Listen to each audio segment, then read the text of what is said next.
이건 뭐 조금 젊어서인지는 모르지만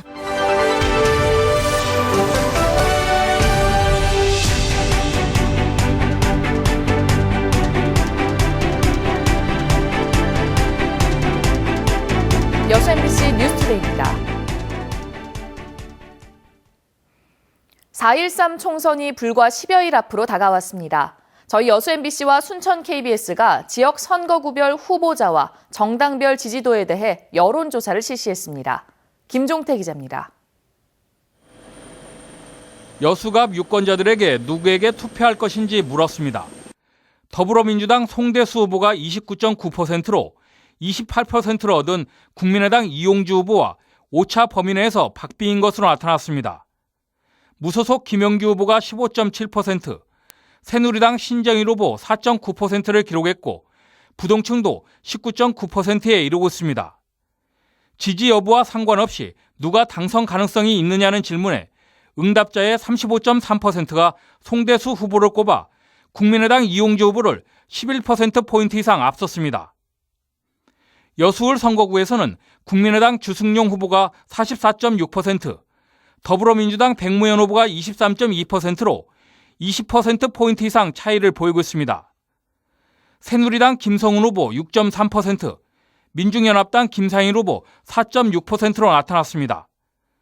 당선 가능성에 대해서는 국민의당 주승용 후보가 51.1%로 18.5%인 백무현 후보와 차이가 더 벌어집니다.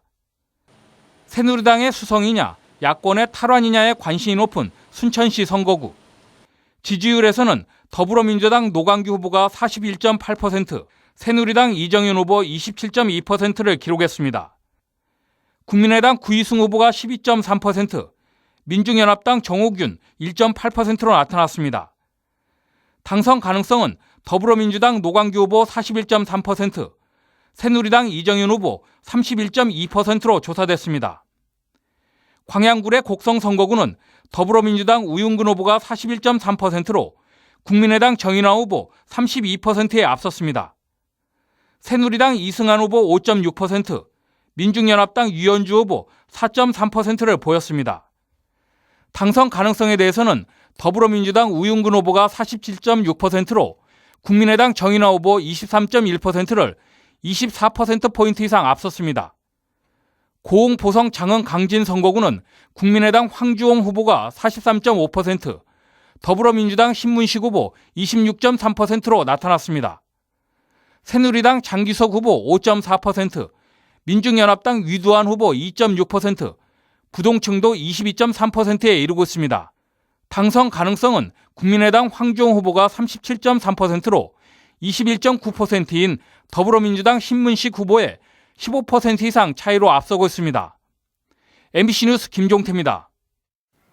계속해서 이번 20대 총선 전남 동부권 선거구의 정당 지지도와 함께 지역 유권자들의 투표 의향을 살펴봅니다. 김주희 기자입니다. 여수시 갑과 을 선거구의 정당 지지도는 더민주와 국민의당이 치열한 경합 양상을 보이고 있습니다. 여수시 갑 선거구의 정당 지지도는 더민주 34.5%, 국민의당 32%, 새누리당 7% 순을 기록했고 여수시 을 선거구는 국민의당 32.3%, 더민주 29%, 새누리당 7% 순을 보였습니다. 순천시 선거구는 더민주가 강한 정당 지지세를 보이고 있습니다. 더민주가 43.5%로 18.4%를 보인 국민의당을 크게 앞서고 있고 새누리당도 11.7%로 의미 있는 정당 지지도를 기록하고 있습니다. 광양구의 곡성 선거구는 더민주가 41.8%, 국민의당 24.5%, 새누리당 10%의 지지도를 보이고 있습니다. 고흥 보성 장흥 강진 선거구는 국민의당 39.1%, 더민주 27.4%, 새누리당 7.6%를 기록하고 있습니다. 이번 20대 총선 투표 의향을 묻는 질문에는 적극적 투표 의사를 밝힌 지역 유권자들은 여수시 갑 선거구 77.1%, 여수시 을 선거구 70.6%를 기록하고 있습니다. 또 순천시 선거구 71.6%, 광양굴의 곡성 선거구 73%, 고흥 보성 장흥 강진 선거구 74.5%로 지역 유권자들이 이번 총선에 대해 비교적 높은 관심을 보이는 것으로 분석됐습니다. MBC 뉴스 김주희입니다. 이번에는 각 지역 주민들이 생각하는 가장 시급한 현안은 무엇인지 살펴봅니다. 문형철 기자입니다. 여수 지역에서는 박람회장 사활용 문제가 갑과 을 선거구에서 모두 30% 이상의 응답률을 얻어 가장 시급한 현안으로 꼽혔습니다. 선거구별로 응답률 차이는 있지만 인구 감소와 관광산업 활성화, 광양만권 도시연합, 사립여고 설립 순으로 나타났습니다. 순천 지역에서는 원도심 활성화가 31.6%로 1위를 차지했습니다. 이어 국립의대 유치가 19.6%, 광양만권 도시연합이 16.3%를 기록했고 신대지구 투자 유치 현실화, 정원산업 육성이 각각 뒤를 이었습니다. 광양군의 곡성 선거구에서는 인구 유입 대책, 광양항 활성화, 철강 경기 부양 등의 순으로 나타났습니다. 다만 광양 지역 주민들은 광양항 활성화를, 구례와 곡성 지역 주민들은 인구 유입 대책을 현안으로 지목해 대조를 보였습니다. 침체된 농어촌 지역의 경제 상황과 고령화 현상을 대변하듯 고흥, 보성, 장흥, 강진 선거구에서는 지역경제 활성화가 34.6%로 가장 많았고 복지정책 확대와 노령화 대책, 인구 감소 대책이 각각 14%의 비슷한 응답률을 보였습니다. 이번 여론조사는 여수 MBC와 KBS 순천 방송국이 코리아 리서치 센터에 의뢰해 지난 26일부터 사흘 동안 각 선거구당 성인 남녀 500명씩을 대상으로 진행했으며 표본 오차는 95% 신뢰 수준의 플러스 마이너스 4.4%포인트입니다. MBC 뉴스 문형철입니다. 4.13 총선을 2주 남짓 앞두고 저희 여수 MBC가 각 지역 후보들의 주요 정책을 들어보는 시간 마련했습니다. 그 첫 번째 순서로 광양, 구례, 곡성 선거구 출마자들의 핵심 정책을 정리했습니다. 박광수 기자입니다. 안녕하십니까. 이승환 후보가 내세운 정책의 핵심은 일자리 창출.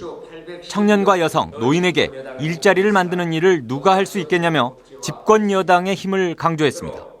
노동부, 새누리당, 각 대학과 연계하여 일자리 창출 및 고용 종합서비스센터를 신설하겠습니다. 삼선 중진의 현직 의원인 우윤근 후보.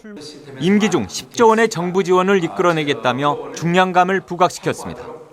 박근혜 정권 하에서 유명무실해져 버린 동서통합지대 조성에도 힘을 실어 꼭 결실을 보겠다고 약속했습니다. 정권 재창출하는 데 제가 모든 걸 바치도록 하겠습니다. 마지막으로는 저는 사선의 힘으로 지역 발전에 모든 걸 다 올인하도록 하겠습니다. 정인화 후보는 섬진강 지역의 문화와 산업을 연계하는 공동 발전 체계로 광양구례 곡성 섬진강 G3 프로젝트를 제시했습니다. 공약의 수렴과 입안의 전 과정을 시민들과 함께하고 있다면서 쌍방향 소통의 리더십을 강조했습니다. 바꾸자는 민심이 커다란 흐름을 형성하고 있습니다. 새로운 정치적 리더십을 확립해야 한다고 굳게 믿고 있습니다. 재벌들에게는 세금을, 서민에게는 복지를. 유현주 후보는 불평등 해소를 정책의 중심으로 내세웠습니다. 광양항을 남북화합에 적극 활용하겠다는 청사진도 내놨습니다. 낮은 하산 프로젝트와 같은 것을 광양항을 중심으로 펼쳐낸다면 충분히 광양항 활성화도 마련될 수 있다고 생각합니다. 박형모 후보는 동서간 지역 갈등을 완화해 통일을 앞당기는 데 집중하겠다고 밝혔습니다. 공직 분위기를 쇄신하는 역할도 약속했습니다. 공무원의 행정이 많이 문제가 있습니다. 그래서 재교육 프로그램을 얼마든지 도입을 하겠습니다. 최유성 후보는 러시아 물류기지를 광양에 유치하겠다는 청사진을 제시했습니다. 이 밖에도 자동차 관련 산업 유치 등 지역 정책을 광양항 활성화에 집중했습니다. 외국 자동차의 조립 공장이나 개조 공장을 먼저 도입할 필요가 있다, 이렇게 생각하고 있습니다. 장대범 후보는 국가와 지역에 보답하는 마음으로 공복의 역할을 하겠다고 말했습니다. 국가의 미래를 풀어나갈 열쇠로는 영원한 화합을 제시했습니다. 경상도가 전라도가 하나 되지 않으면 남북 통일은 도무지 이룰 수 없다고 생각합니다. 이번 4.13 총선에서 이례적인 다자구도가 펼쳐진 광양구례 곡성 선거구. 전남 동부 지역에서 가장 많은 7명의 후보자들이 정책을 통한 주목 경쟁에 본격적으로 뛰어들었습니다. MBC 뉴스 박광수입니다. 4.13 총선의 본선 대진표가 확정된 가운데 광양 구례 곡성 선거구의 주력 후보 진영들이 경선 갈등 봉합과 내부 전열 정비에 힘을 모으고 있습니다. 더불어민주당 우윤근 의원 측은 어제 공천 경합을 벌이다 컷오프도에 반발했던 안준노 전 예비 후보가 우 후보 지지를 선언하고 선대 본부장직을 맡아 선거전을 함께할 것이라고 밝혔습니다. 국민의당 정인화 후보 측도 경선에서 탈락한 서동용 예비 후보가 경선에 승복하고 지지 선언을 한 데 이어 남기호 예비 후보도 선대 본부장직을 수락하고 선거 캠프에 합류할 것이라고 전했습니다. 지난 주말 더불어민주당 김종인 대표가 여수와 순천을 방문해 호남 민심 잡기에 나선 데 이어 국민의당 천정배 대표도 순천을 방문했습니다. 천 대표는 어제 호남 민심 첫 행보로 순천 중앙시장을 방문해 지역 상인들과 만나는 자리에서 새로운 개혁 정치 완성을 위해서는 국민의당 지지가 필요하다고 주장했습니다. 천 대표의 이번 순천 방문은 20대 국회 원내 교섭단체 구성을 위해 국민의당이 창당 기반인 호남 의석을 반드시 사수해야 한다는 판단에 따른 것으로 분석됩니다. 김장김치나 연탄을 소외계층과 나눴던 추운 계절이 지나고 이제 본격적으로 어려운 이웃들의 집을 고치는 시기입니다. 헌데 겨울이 지나면서 후원이 줄어드는 게 늘 걱정입니다. 양현승 기자가 보도합니다. 헤아리기도 벅찬 혼자 지내온 세월. 설수님 할머니가 모처럼 환하게 웃습니다. 모든 거 다 좋아요. 무엇이 설 할머니를 웃게 했을까? 어지간한 성인 남성이라면 발 뻗고 눕기도 어려운 좁은 방. 고장난 전기장판은 딱딱한 이부자리일 뿐입니다. 차가운 시멘트 바닥과 곧 부서질 듯한 창고 같은 이곳이 부엌입니다. 설 할머니의 재산 목록 1위, 세탁기가 놓여있는 공간은 출입문도 없습니다. 불자들로 이뤄진 봉사단체가 후원금을, 해군 장병들은 건강한 노동력으로 재능 기부, 노인복지관은 살림살이 정리를 맡았습니다. 차후에 저희가 나이 들어서 그걸 일을 못했을 때는 또 이와 같은 생활을 저희도 할 수 있겠다는 생각을 하니까 더 마음이 아프죠. 세간을 다 꺼낸 뒤 벽지를 새로 바르고 장판도 새로 깔고 잠자리를 새로 꾸몄습니다. 작은 서랍장 하나 새로 들여놓았더니 마구 쌓여있던 살림들이 말끔해졌습니다. 부엌 벽은 산뜻하게 다시 칠하고 세탁실에 출입문도 새로 달았습니다. 기분이 좋지. 더 같이 이웃이 이렇게 깨끗하게 살면 어디 좋지. 집 고치기를 통해 그래도 주변에 따뜻한 이웃이 있다는 걸 되새기는데 딱 후원금 100만 원 들었습니다. 새로운 것들을 드리고 싶은데 후원이 좀 많이 들어오고 물품들이 좀 들어오면은 더 드릴 수가 있는데 이제 그런 것들이 안 되다 보니까 가장 애로가 많습니다. 늘 문제는 돈. 소외계층 집 고치기는 후원금이 쌓이는 대로 한 달에 2집씩 사랑의 연탄과 김장김치가 줄을 잇는 추운 계절이 찾아오기 전까지 계속됩니다. MBC 뉴스 양혜승입니다. 지난해 도박 파문을 일으켜 삼성에서 방출된 임창용 선수가 기아 타이거즈에 전격 입단했습니다. 기아로서는 시즌 개막 직전 큰 전력을 보강할 수 있게 됐습니다. 송정근 기자입니다. 혜태 타이거즈 프랜차이즈 스타인 임창용이 고향팀에 돌아옵니다. 외환위기 직후 삼성에 트레이드된 지 18년 만입니다. 기아 타이거즈는 괌에서 개인 훈련 중인 임창용과 연봉 3억 원에 입단 계약하기로 합의했다고 밝혔습니다. 임창용은 지난해 도박 파문을 일으켰던 삼성 선수 4명 가운데 유일하게 진로가 정해지지 않은 선수였습니다. 파문 이후 오승환은 미국 메이저리그로, 윤성환 안지만은 삼성에 계속 남겨져 임창용만 홀로 소속이 없는 신세였는데 고향팀으로 오게 된 겁니다. 고향 선수인 임창용 선수에게 그런 기회를 주는 게, 그리고 자기 야구 인생을 고향에서 좀 마무리하고 자기 허물이나 과오를 좀 씻을 수 있도록. 임창용은 자숙과 반성의 의미로 연봉 3억 원을 전액 야구 발전을 위해 기부하고 지속적으로 재능 기부 활동을 펴겠다고 밝혔습니다. 벌금 1,000만 원을 선고받은 임창용은 KBO 징계에 따라 올 시즌 후반부터나 뛸 수 있습니다. 광주 진흥중과 진흥고를 졸업한 임창용은 올해 41살로 통산 232세이브를 기록하고 지난해에도 구원왕을 차지할 정도로 여전히 위력적인 구위를 자랑하고 있습니다. 팬들은 고향팀에서 명예회복의 마지막 기회를 잡은 임창용이 기아의 가을 야구에 큰 힘이 되어주기를 기대하고 있습니다. MBC 뉴스 송정근입니다. 순천시의회가 오늘 순천시 청소년수련관 영화관에서 순천문화예술재단 관련 공청회를 개최합니다. 오늘 공청회는 순천문화예술재단 추진위원회와 문화예술단체 관계자, 대학 교수, 순천시 의원, 업무 담당 공무원 등이 참석해 발표자의 개별 발표와 발표자 간의 질의응답, 방청객 의견 제시 등의 순으로 진행됩니다. 시의회는 이번 공청회가 문화예술재단 설립 운영 시 발생할 수 있는 문제점을 찾고 해법을 마련하기 위한 자리가 될 것으로 기대하고 있습니다. 한편 순천문화예술재단 설립 운영에 관한 조례안은 지난 2월 제200회 순천시의회 임시회에 회부돼 현재 해당 상임위에 계류 중입니다. 여수공항 항공기 스케줄이 하계 운항 시스템에 맞춰 일부 변경되고 운임도 할인됩니다.